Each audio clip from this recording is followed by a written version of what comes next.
Welcome to my Empowered Conception podcast, episode 2. My name is Sarah. I am your host, and today we're going to be talking about the relationship between surviving childhood abuse and developing uterine fibroids and endometriosis.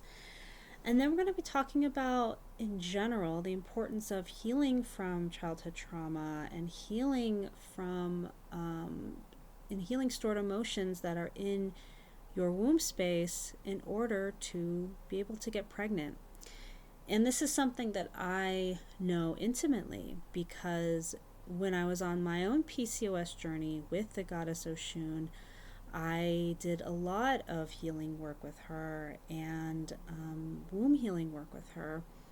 And not only did I ask her to heal me of my PCOS, but I also asked her to heal my womb from having trauma and difficult emotions that were stored in my womb. So this topic is near and dear to my heart. And this topic, I think, is really important for women who are struggling with uterine fibroids or endometriosis or just struggling with infertility in general. It's a really important topic to know about, to think about, and to get support around. Okay, so the first study that I want to talk about is it was published in Epidemiology magazine in January 2011. And the study is called Self-Reported Abuse in Childhood and Risk of Uterine Leiomyoma. A leiomyoma is a fibroid. The role of emotional support in biological resiliency. And the researchers were Renee Boyant-Jarrett, Janet Rich Edwards, He Jin Jun, Eileen N. Hilbert, and Rosalind Wright. And what they were trying to do is they were trying to look at experiences in childhood and how it was associated with health, specifically if there was a correlation between being a survivor of childhood abuse and developing fibroids, uterine fibroids, later in life. And so what they did is they took data from the largest cohort study, one of the largest cohort studies we have here in America, which is the Nurses' Health Study. So, and there's actually been two different Nurses' Health Studies. There's Nurses' Health Study 1 and Nurse Health Study 2. And so they took data and they analyzed data from the Nurses' Health Study 2.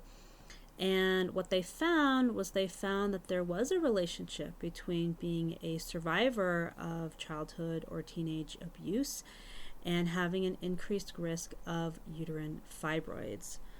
So that's the first study that I want to talk about. And then the second study that I want to talk about is not really a study, but it is an abstract. It was done by Dr. Frederick Weiser. It's called Abuse in Childhood and Risk of Endometriosis, and this is his abstract thesis that he submitted for a degree of Master's of Science in Clinical Research in 2012 for Emory University.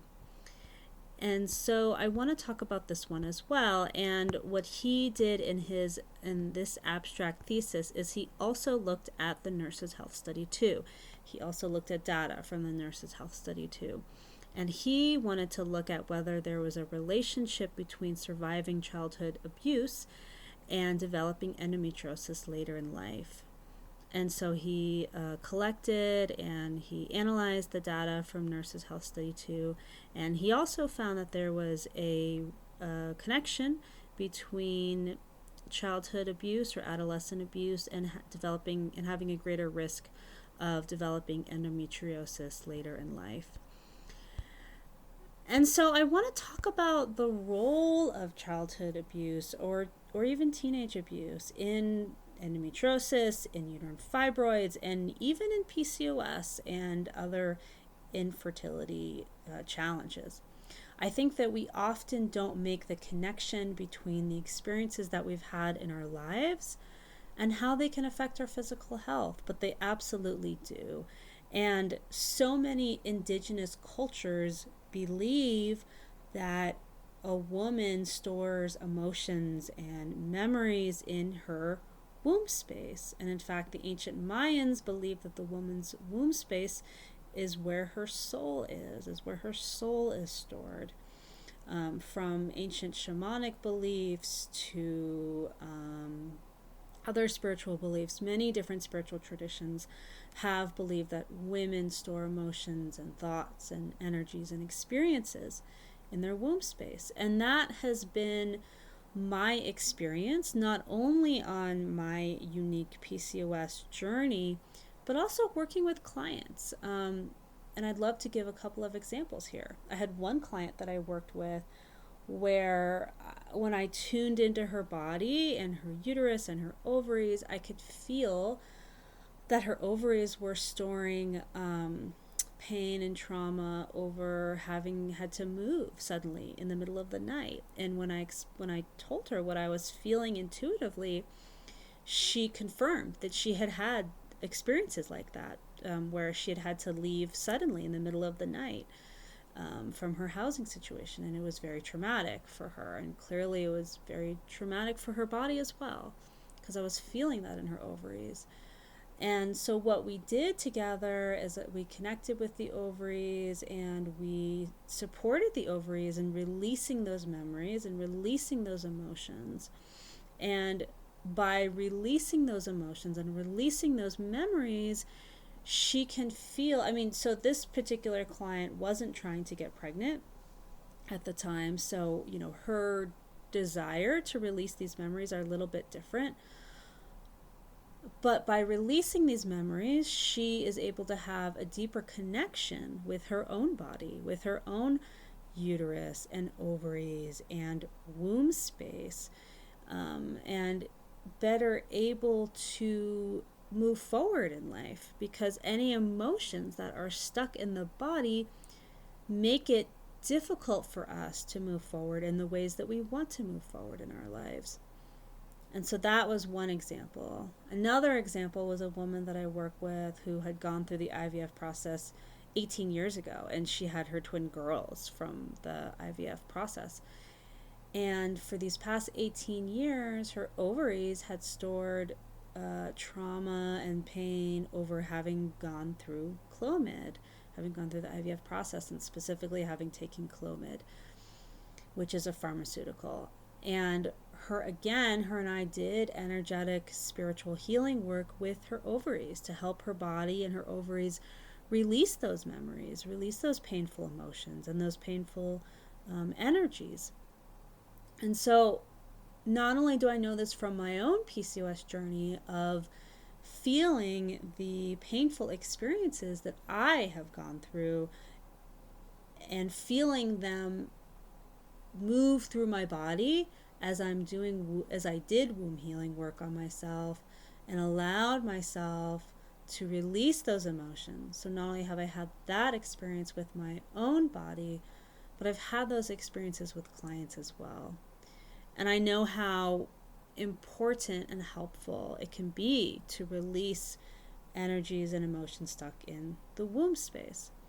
And there's many different ways you can do it, and there's many different perspectives on how to do womb healing. There's Kabbalistic perspectives on it, there's Mayan perspectives on it, there's traditional Yoruba religion perspectives on it. I can give you a couple of different ideas, and I actually do have an exercise that I believe I have it on my YouTube channel, to connect with the uterus and the ovaries, and that would be a good one to do.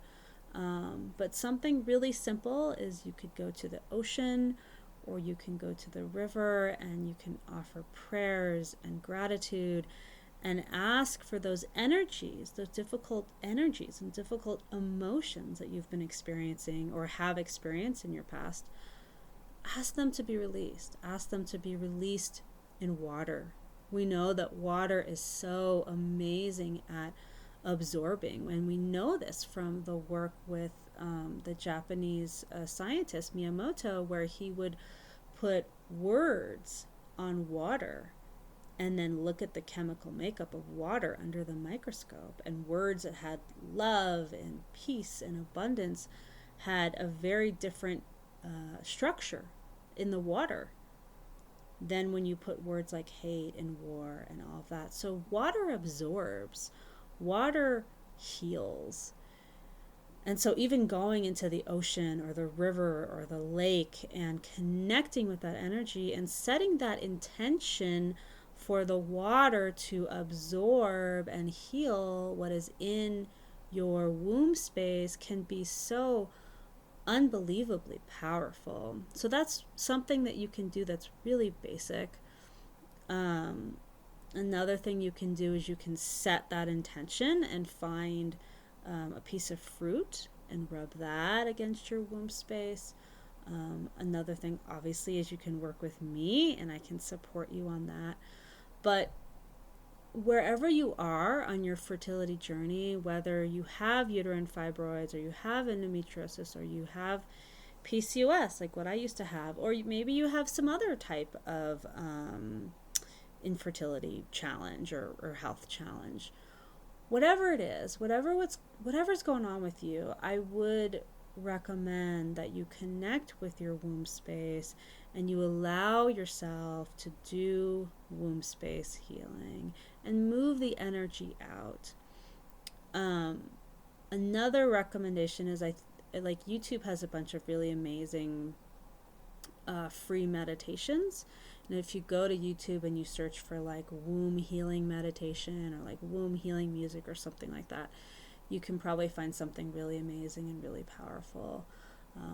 But yeah, I just want to encourage you, if you're on your fertility journey, to prioritize healing your womb, and specifically healing your womb, supporting your womb to release painful emotions and abuse and trauma. And if you are struggling with infertility, I would love to speak with you and see if I can help you. You can send me an email, sarah@myempoweredconception.com, and I would love to speak with you and see if I can help you heal.